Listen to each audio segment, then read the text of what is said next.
Hello, it is Thursday. Welcome back to the Pit Pod. I'm your host G, and of course, we are back with another loss for the Pittsburgh Steelers. Unbelievably, we couldn't snap a 2-decade loss streak at the Oakland Coliseum, and probably the worst team in the NFL right now, the Oakland Raiders, defeated us 24-21. Really, I don't know where to start. It's familiar territory for us in Oakland. We know the Coliseum. We know that it's always been a challenge for us. And we know it's a place that we get beat quite a lot. With that being said, a team that we really should have beaten, and a team that is probably the worst in the NFL, capitalizes on multiple mistakes, including the Joshua Dobbs, keeping him in. But we're going to discuss all that and more right now. So let's just start on what went wrong. Defensively, again, it's where we fail each and every single week. Where to start, really? Linebackers, we've got absolutely zero pace in linebackers. I know John Bostic is an athlete. I know that he does possess a lot of different skills as an inside linebacker, but he still just cannot compete. I don't understand what it is. Vince Williams, I really do like Vince. I'm a big fan of Vince, but he didn't perform all that well either. The scheme of our defense to destroy Derek Carr was just completely unsuccessful. He seemed to be able to take advantage of every opportunity that we had. Nobody could cover Jared Cook, who is admittedly a freak of nature, played basketball in college. But he caught 7 passes for 116 yards, which averaged 16.6 yards per catch. Unbelievably, at one point in the game, you can even hear one of the commentators saying, "How the hell did you leave Jared Cook that wide open?" Terrell Edmonds was another guy who fell ill on trying to cover Jared Cook, who just completely made use of the mismatch. He bullied us at the line of scrimmage. I know that if it had been the other way about, it would have been defensive holding on him multiple times and pass interference. But Jared Cook really made our defenders look like his bitch, in all honesty. That's exactly how I would put it. We had multiple missed interception opportunities as well, most notably Mike Hilton's missed opportunity to pick off Derek Carr. It just seems like nobody can create a turnover on that defense, and obviously we did get one turnover in the game, but it just seems like nobody can make a play. I just don't know where we go from here. The defensive scheming is just not up to scratch, it really isn't. Furthermore, there's a complete lack of aggressiveness from the defense, in my opinion. We're not sending enough blitz packages, we're not sending enough men after the quarterback, we're not making enough tackles in the open field. And it's just a complete lack of aggressiveness. As I said earlier, we need to be able to make some packages that are going to force the quarterback under pressure. And with the evil empire coming to us next week in the New England Patriots, it's going to be very tough if we play like we did again. Then on offense, we had Big Ben Roethlisberger go down. And I read here from the press conference that Tomlin confirmed a lack of clarity regarding Ben's injury. The old x-ray machine that was available at the Oakland Coliseum gave inconclusive results as they weren't readable, so to choose only to play Ben in a big emergency situation. He said that if we felt like we needed Ben to win the game, we were willing to do it. Furthermore, he cited that the medical examination and the lack of clarity in regard to Ben's diagnosis was very cautious in terms of what they could do with Big Ben Roethlisberger, and so we thought that we would only re-enter him in the game when it was absolutely necessary. With Ben being out injured and Mason Rudolph also being injured, it was Joshua Dobbs who stepped up to the plate. He had 9 throws in the game, 4 of which he completed for only 24 yards as well as throwing an interception.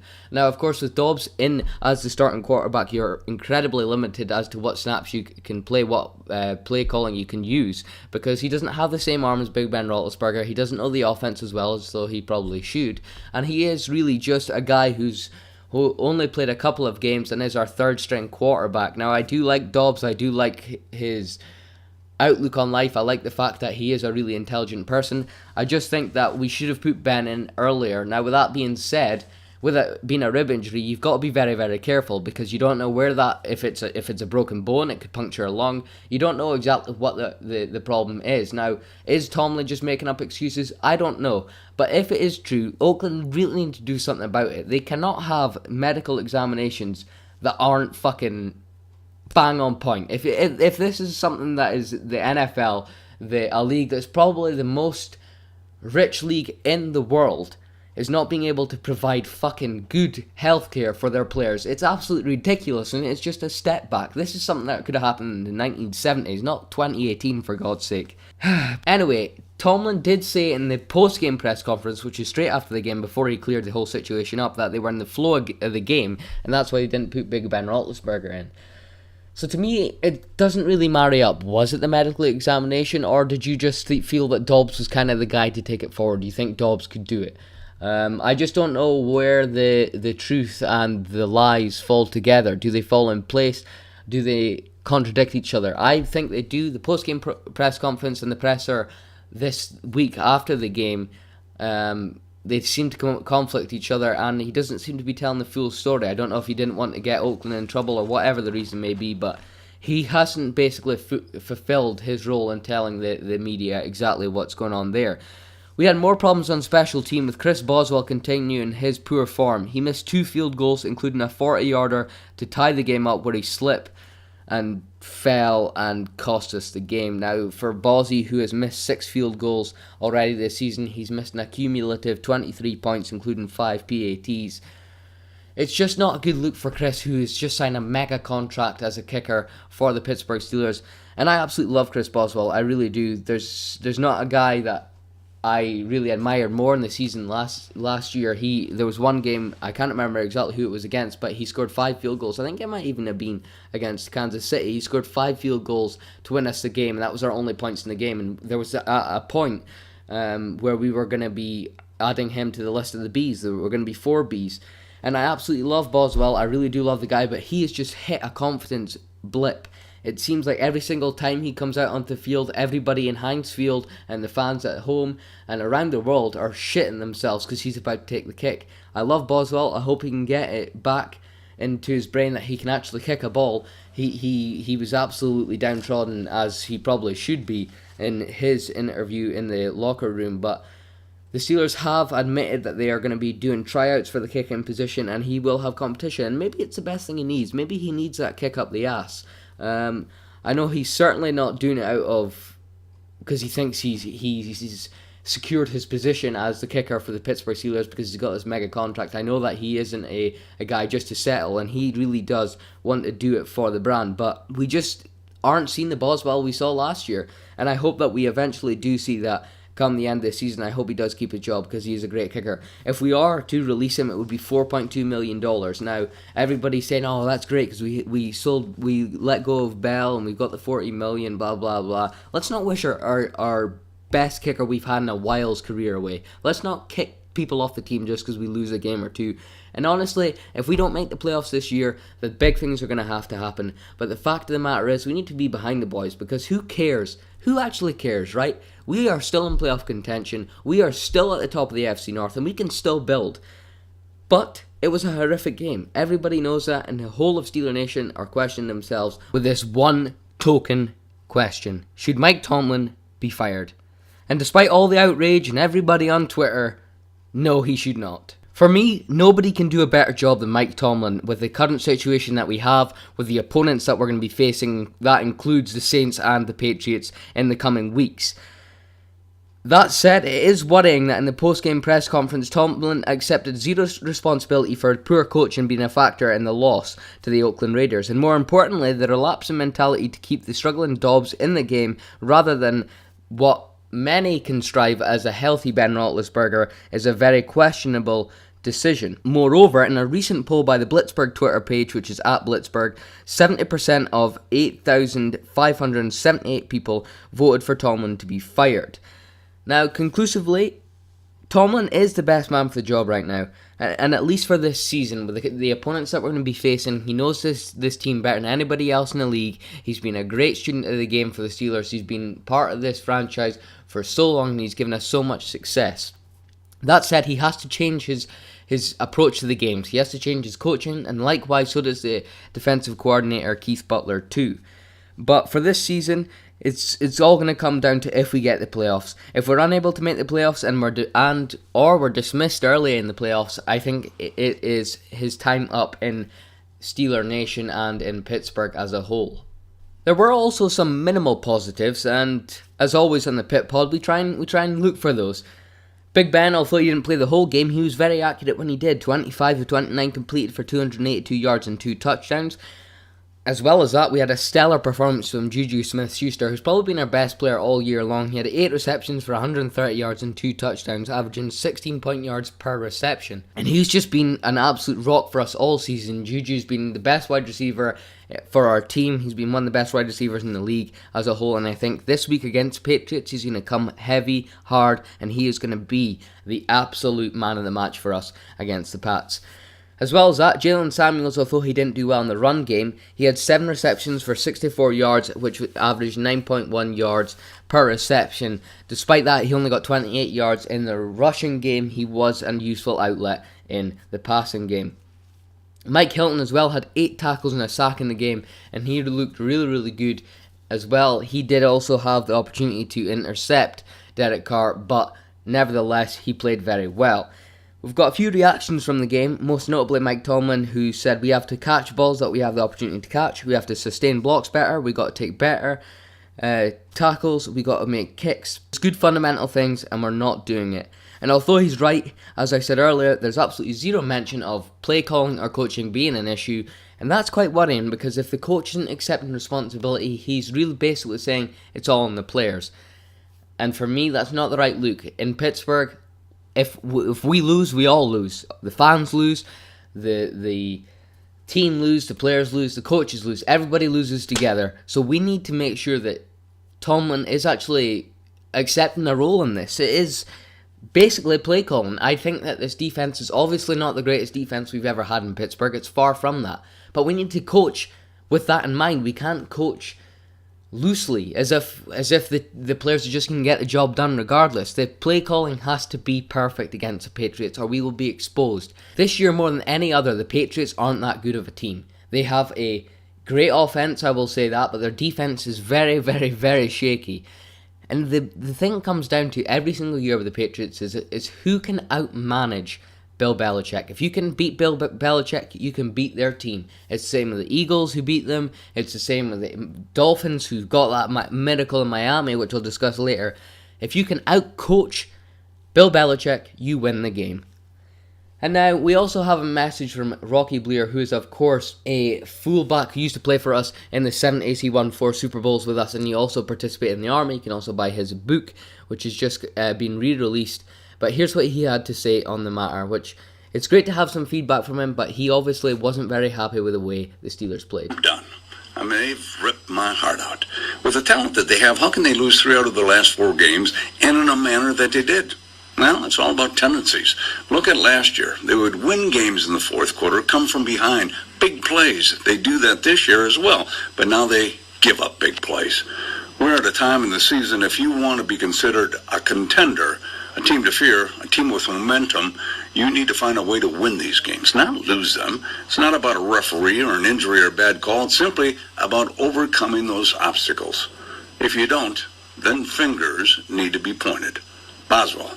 Now, the purpose of a kicker is just to put his team in a position to win. If you can't do that, then maybe you need to go.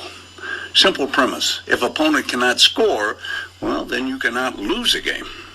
If you have an offense that can come from behind, put you in a position to win, then as a defense, you cannot let your opponent march down the field and strip you of your dignity. This season, that has happened too often. Something has to be done. If you point a finger, well, maybe Keith Butler has to go. With 3 games remaining, the Steelers' destiny lies in their hands. But it is shaky with the Patriots, Saints, and Bengals on the horizon. How they fare will dictate the team's future. And it may be without Tomlin. The overarching theme of that speech is really at the beginning, where he says, "I'm done." For a guy who has been absolutely fantastic for our franchise in the era where we were most successful, as well as being a stout supporter of the team for all of his life, and somebody who's been committed to the Pittsburgh Steelers for as long as I can possibly remember, it's a real shame. It's a real shame that he feels that he's had enough of this team, that he can't go on much further with the way that things are going, and it's absolutely heartbreaking in all honesty. And he's absolutely right about absolutely everything he states. For example, we've lost far too many games defensively. Offensively, we have been putting the team in position to win every single game pretty much, and it's been lost on defensive problems. Keith Butler, does he go? That's another very, very important point.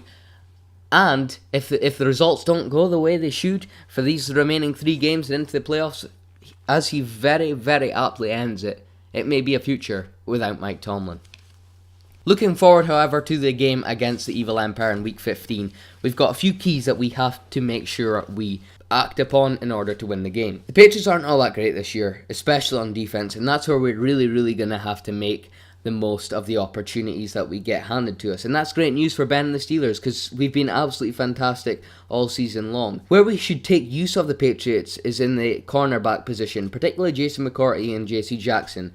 JC Jackson is obviously a rookie free agent who signed with the Patriots. That said, it's more Jason McCourty who I have a lock for somebody that we can really, really take advantage of, because he lacks pace. He's been found out a lot of the times in man coverage, which the Patriots played, because I don't think they can actually play zonal defense. I don't think they have the players on their roster to be able to utilize that system. And he's just going to be exploited by AB and Juju's explosive pace and lateral quickness. In addition to that, we have to be more effective in the run game. Jalen Samuels, as I said before, 28 yards, was pretty catastrophic for us. Without James Conner, who has been practicing really well, Mike Tomlin says he's coming on very well with his injury. But that said, he probably won't feature in the game against the Patriots. So Jalen Samuels has to have a big game against Brady and company.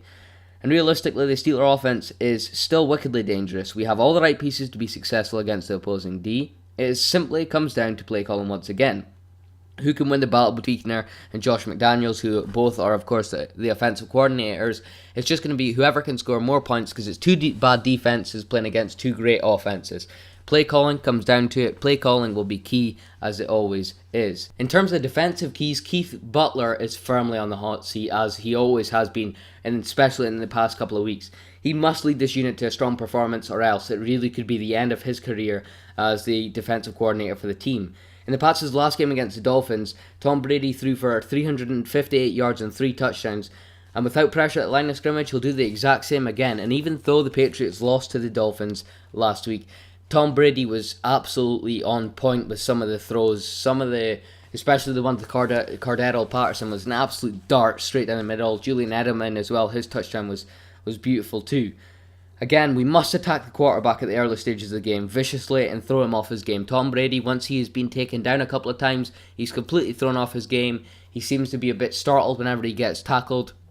And if we can get pressure on him, the game could quickly turn into our favour. Stephon Tuitt, Javon Hargrave, 2 guys who have come up massively for the Steelers this season. Stephon Tuitt, of course, has been there for quite a while, but Javon Hargrave has really come into his groove at this point in the season. And if they can continue to put pressure on the quarterback, the defense, especially the secondary, might have a few chances at a turnover or 2.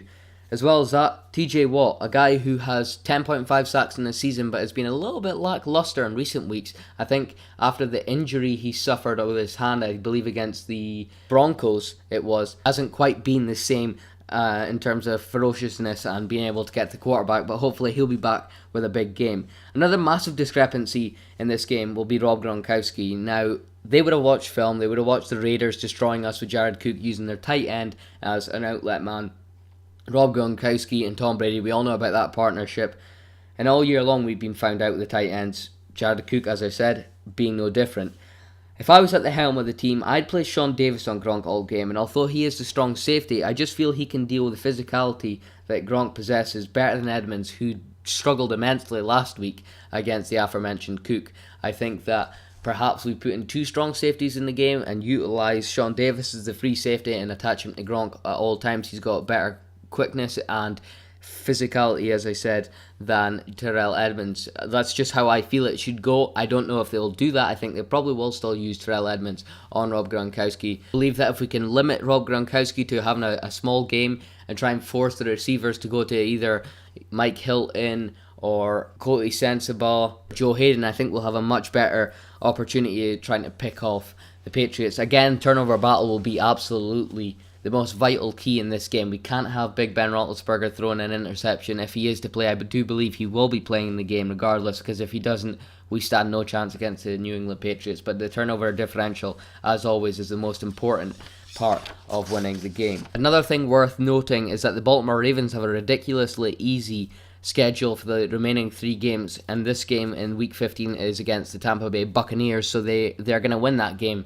Undoubtedly, we have to win this game too. But enough with the Steelers and our sort of downtrodden form that has been of late. Let's discuss the Week 14 roundup and start with the Cleveland Browns, who of course are the AFC North rival of ours.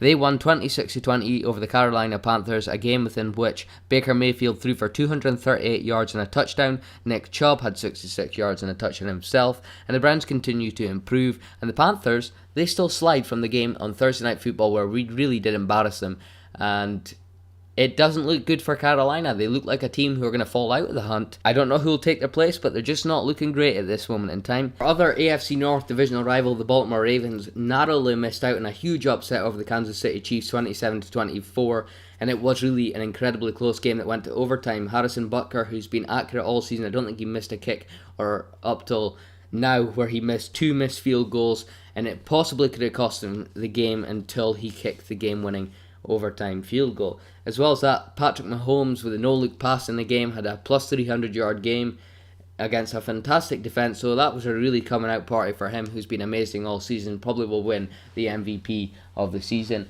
And Lamar Jackson, he did tremendously well. I've criticised him in previous episodes of the podcast, but he did really well in the passing game with 2 touchdowns, as well as being able to run the ball too. And it is a scary picture for the AFC North, with a team the quality of the Baltimore Ravens who really could chase our tails and maybe even usurp us for the AFC North title. In the other games, Colts, they beat the Texans 24-21. It was a dominating performance, to be honest with you, as they continue to improve to 7-6, and they look destined for a playoff run, especially with Andrew Luck at the helm and that offensive line who have been protecting him all season long.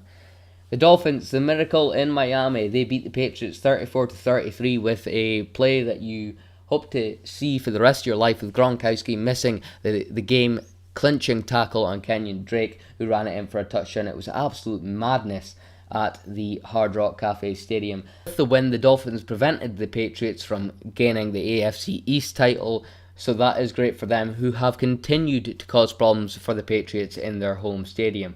The Packers bounced back with Joe Philbin at the head coaching position. Aaron Rodgers, who everybody thought was trying to get Mike McCarthy out of Green Bay by playing badly, it seems like that was really the case, because he played really well in the game. I think he only didn't complete on 10 passes. As well as that, Aaron Jones came off the bench for 78 yards and 1 touchdown, and he's proven to be a top 10 running back in the league so far.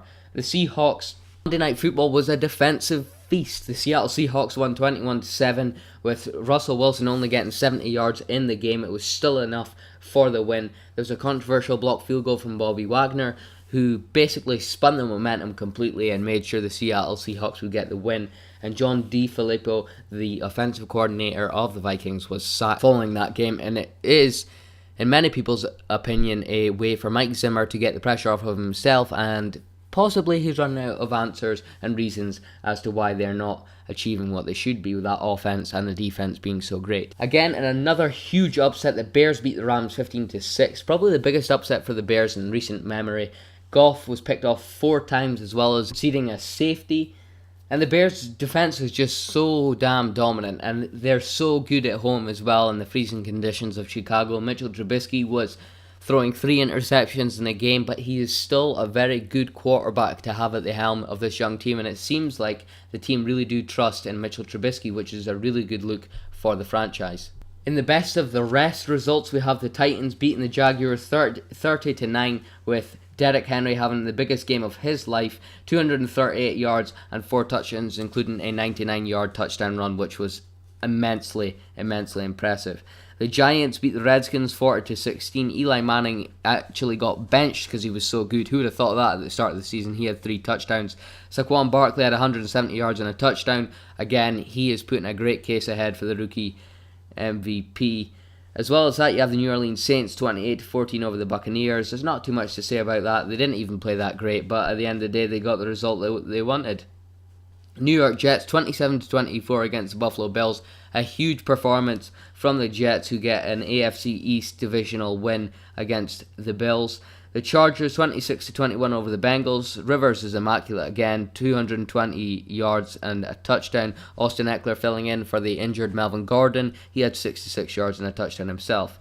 The 49ers with George Kittle's huge day, who was 5 yards off of Shannon Sharp's tight end record receiving yardage in one game. He had 210 yards and a touchdown for the 20-14 win over the Broncos. The Cowboys beat the Eagles in overtime with Prescott throwing 455 yards and 3 touchdowns, as well as 2 interceptions, might I add. And Ezekiel Elliott had 113 yards rushing, as well as Cooper's 3 touchdowns and 217 yards. And can we just talk about what a signing Amari Cooper has been? I know he was just making use of a horrendous Eagles defense, but Amari Cooper was traded for a first-round pick, and everybody thought that the Raiders had killed that trade, and I thought they did too. It was a really, really strange one for Amari Cooper, a guy who hadn't been performing to the best of his ability when he was with the Raiders in this season, to begin the season, but he has really come into his groove, and he's starting to make himself as one of the top receivers in the league. And the last result on the list are the Detroit Lions winning 17-3 over the Arizona Cardinals. Not much to speak about again. 2 teams that are completely out of contention for the playoff race and just really playing for pride. The Lions didn't look too bad. The Cardinals looked about as bad as they've been all season. Again, it's just not really anything to talk about there. But now let's move on to the power rankings. Number 1, we have the New Orleans Saints, who for me, as I've said over the past couple of episodes, they're the most complete team in the league, and they don't even need to play well to win. Although they got found out against the Dallas Cowboys 2 weeks ago, they are still the most dominant team in the league with a great defense and Drew Brees, who could be the MVP of the season. Number 2 are the Los Angeles Rams, who still have the most dominating D-line in all of football. As well as that, McVay, who is probably the coach of the year again, he will bounce back from the loss, and he will bounce back from the 5 turnover game that the Rams just had and make sure that it never happens again with Jared Goff. Number 3, the Kansas City Chiefs. Patrick Mahomes, Tyreek Hill is the combination that not many people can beat. The Ravens couldn't even do it. Have got one of the best defenses in the league. Their offensive scheming is just absolutely perfect. Andy Reid is really a great play caller, and he has revolutionized the way the game is played. 4 on the list is another team from Los Angeles in the Chargers, with Rivers, who's been incredible all season, as well as a dominating defensive line, which features Joey Bosa and Melvin Ingram. As well as that, they've also got Derwin James, who is the safety of the team and probably the defensive rookie of the year. He's been fantastic all season as well. The Dallas Cowboys coming at number 5 for me. They're the most dangerous on both sides of the ball for being a sleeper team. In my opinion, they're an underdog. They're the team that everybody thinks will get beat. However, they've got it in them. I really do think they've got it in them to go far in the playoffs, especially if Dak Prescott can contain his interceptions and continue to play the easy throws and give Dak Prescott time in the pocket with that offensive line, who is struggling to a certain degree, but they have Ezekiel Elliott to bail them out quite a lot of the time. Number 6 are the Chicago Bears. They've got the best defense in the league. They're 9-4 in the season. They've got the most takeaways in the league, 34. They've got 26 interceptions this season. Eddie Jackson's fantastic. Adrian Amos is fantastic. Akeem Hicks, Khalil Mack. Everybody on that team is absolutely amazing. And Trubisky works for the team. As I said earlier, he has got control of the offense. He's got control of the whole team. And everybody believes what he says in the huddle before the game. So they've got a great fit in the Windy City. Number 7 are the Seattle Seahawks, with Russell Wilson, who played poorly in Monday Night Football. He's absolutely dynamite despite that game. They've got a sleeper defense as well. And could it be the next Legion of Boom? We're going to find out one way or the other. Number 8 are the Houston Texans. After a big defeat to the Indianapolis Colts, who are of course a divisional opponent, Deshaun Watson, though, is still a beast. They still have a great defense. Jadeveon Clowney and JJ Watt on the defensive line are fantastic. They were unlucky last week, and I do think they'll bounce back this coming week. Number 9 are the aforementioned Colts, who I just spoke about a second ago. Andrew Luck, the offensive line, managed to take Eric Ebron, a guy who struggled in Detroit, to become a really, really great player for the Indianapolis Colts, who has 12 touchdowns on the season already, which is absolutely amazing. As well as that, they've got T.Y. Hilton, and for me, another Rookie of the Year candidate in Darius Leonard, who leads the league in tackles. He's been an absolutely fantastic player, as I said. Number 10 are the New England Patriots. A huge defeat to the Miami Dolphins, which prevented them from clinching the AFC East, but they still have Tom Brady, and that is an undeniable factor. Pair that with the best coach to ever manage in the NFL in Bill Belichick. and they are still a very dangerous team. Although the defence is not up to scratch, that said, they still have all the keys to make a deep playoff run. Without further ado though, it's time to turn our attention to hockey, and the Penguins of late have been fantastic. It's just been glory and glory and glory, and it's been great to finally see the Pens winning games. And let's start with the win over the Islanders 6-2, and what an incredible win it was. Seriously, an absolutely immense performance once again for the second straight week in a row. The Penguins have continued their fine form. We all knew that the visiting New York Islanders, who are the third seeded in the Metropolitan Division, were going to be a really tough task in order to beat them. And that said, Chris Letang's goal to open scoring seemed to settle the magnitude of the game a little, and we really continued to find our form on the ice. Brock Nelson got one back for the Islanders, but at that point I was quite sceptical. I did think that we might lose the game. Regardless, Letang buried another, whilst Kessel notched himself a double and Riley Sheahan added another. The Isles then grabbed one goal back to make it 5-2, but Sidney Crosby's no-angle goal miraculously hit the net and subsequently ended the game, and it was just absolutely madness. The Sidney Crosby goal, which made it 6-2, was absolutely crazy. I have no idea how it found the net. There was zero angle for the puck to hit the net, but it got there anyway, and we still won the game. With that game review out of the way, it's time to document the positives and the negatives from the game, although there are very little of the latter. Firstly, we really did demonstrate exquisite offensive prowess. We were really, really clinical in front of the net, and it just continued all night. It was really something that hadn't been seen since the inception of the season, when they burst onto the scene and were going to be touted as a top contender in the Metropolitan Division. Of course, they fell down in the standings, but they are starting to rise up once more. And I genuinely believe that this was the best performance all season from the Pens. Defensively, they allowed fewer points than the norm, which has been quite high as of late. And although they were not perfect, they certainly had an improvement. Matt Murray was once again absent through his injury. That does worry me. When he comes back, does he have a starting place? I'm not 100% sure, because obviously he left the game injured. But not only that, he wasn't really amazing in net, and he was quite a worry, especially in episode 2, which is a couple of weeks ago. So about 6 or 7 games ago, he was really looking worrying in net for us. But regardless, Casey DeSmith has come in, he stood tall, especially in the most recent games. In this game in particular, he had 22 of 24 shots and another solid effort. In the next game against the Senators, we had a deficit that we fell behind by 1, with Thomas Chabot hitting the net. That said, they battled back again to tie it up, and for the majority of the game the Pens dominated. In shots, we had 5 more shots with 34 to the Sens' 29. The Senators were simply more clinical and better defensively, and they forced the game to overtime. With that, the Sens were managed to win the game with Ryan Zingel's game-winning overtime goal.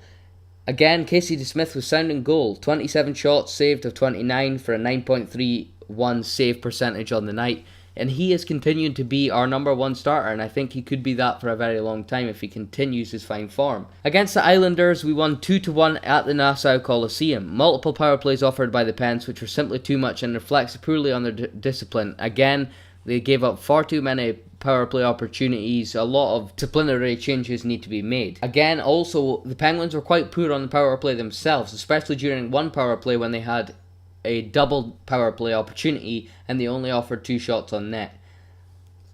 This is becoming a recurring theme as well, because I'm going to talk about Casey DeSmith in net again. He was once again majestic. He saved 25 of 26 shots, including 3 overtime penalty saves. Matt Barzal was an absolute handful. He is becoming a rising star within the NFL and could be one of the best players for years to come, but the Pens did really well to contain him. Brassard and Bavoulier forced overtime with their goals for each team. As I alluded to earlier, the game came down to penalties, for which Jake Wentzell netted the game-winning penalty. The win now elevates the Penguins' record to 13-10-6 as they inch ever closer to first in the Metropolitan Division.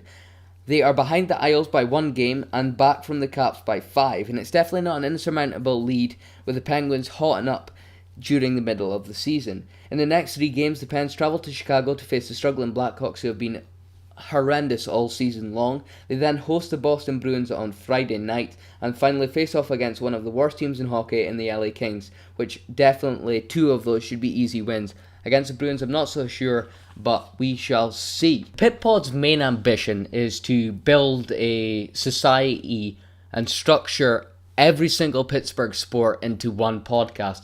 And for me, I wanted to learn as much as I possibly could about the city of Pittsburgh. So I started with an organization who follows the soccer team in Pittsburgh, the Pittsburgh Riverhounds, and they are called the Steel Army. Now, the Steel Army are a notoriously loud fan base who live, breathe and die for Pittsburgh.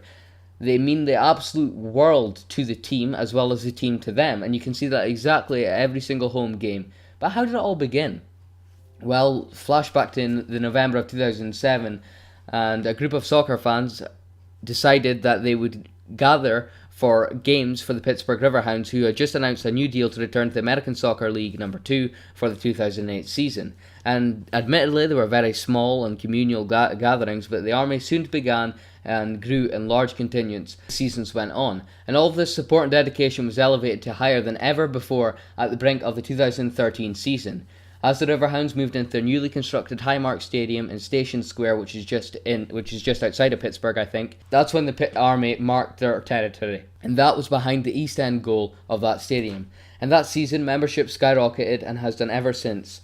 The Steel Army also beholds several policies including no bigotry, excessive swearing, racism, homophobia, violence or criminal activity, among others, which I respect greatly because it really does set the foundations and make sure that they have the best fan base in the league and they just don't tolerate any shit. And that's the best thing I love about it. And they've obviously got many traditions similar to all of Pittsburgh sports and most American sports. There's of course a tailgate. It usually begins 3 hours before game time and takes place between Fort Pitt Bridge and the stadium itself. So if you're attending, make sure to bring some good beer, food and laughs and have a great time. Now, another aspect of the Pittsburgh Riverhounds which I want to detail because I really want to delve into every bit of Pittsburgh and not just the Steelers or the Penguins or the Pirates. I want to get in behind everything. There is a stand, which of course is the East End goal, which they stay in. It has been named after a famous Pittsburgh soccer legend in Paul Child. Now, the Paul Child stand is named in honour of Paul Child, who of course played for the Pittsburgh Spirit back in the 80s. But let's just detail exactly what he went through in his career. He spent 9 seasons in the North American Soccer League, most notably for the San Jose Earthquakes. During the 1974 season, for example, he led the league in scoring. And although he was born in Birmingham and he joined Aston Villa at the age of 14, he was loaned to the Atlanta Chiefs early in the 70s and subsequently spent the rest of his career in the US. Throughout that time, Child faced off against arguably the greatest of all time in Pele, who he faced on numerous occasions when he played for the New York Cosmos. Child did finish his pro career with 102 goals in 239 games. But he also had a storied indoor football career with multiple teams. The first stint came with the Earthquakes in the 74 off-season tournament. This is an off-season tournament that was held every single year for players who didn't want to kind of lose their fitness during in between the season when it had ended and it started. His 7 goals in 4 appearances garnered him the NASL Indoor MVP as well as the leading goal scorer award for his team. Then, from 1980 to 1981, he started for the Atlanta Apollos, scoring 13 in 15 games. From there, however, it's when he finally became a Pittsburgh legend. He played for the Pittsburgh Spirit, scoring an incredible tally of 140 goals in 133 games. From 1981 to 1986, he was regarded as the best scorer in indoor football. Then went on to finish his career in LA with the Lasers after a brief stint with the Baltimore Blast. His indoor career concluded with 229 goals in 259 games, making him one of the most prolific players in all of indoor football history. His post-playing career. After a poor 2-16 record for the Detroit Neon in 1997 as head coach, in just 2 seasons of his managerial career, he was fired. On October 5th, the Riverhounds appointed him Director of Youth Development and soon became assistant coach a month later. After his firing in 2002, he rejoined as assistant coach in 2005, but now is the coach of BW United, who are a refugee team in suburban Pittsburgh. He does have a lasting legacy, however, in Major League Soccer, as he has since been inducted into the National Soccer Hall of Fame as of 2003 and the San Jose Earthquakes Hall of Fame in 2015. He will also go down in history as one of the most important indoor football league stars to ever play, as well as a Pittsburgh legend for eternity. Unfortunately, guys, that is the end of episode 4. As I do hope you have enjoyed it. If you have, please like and subscribe. Share it to all your friends to make sure we can get this podcast on a bigger platform. More importantly, for next week, we're going to be previewing and reviewing the game against the Patriots, as well as looking at the Penguins' latest games, and I will have a special interview with a member of the Steel Army coming up on next week's show, episode 5. So please do not miss that. As always, Pittsburgh, Yintsburg, I love you. See you guys next week. It's been a pleasure. I've been your host, G, and I will look forward to episode 5.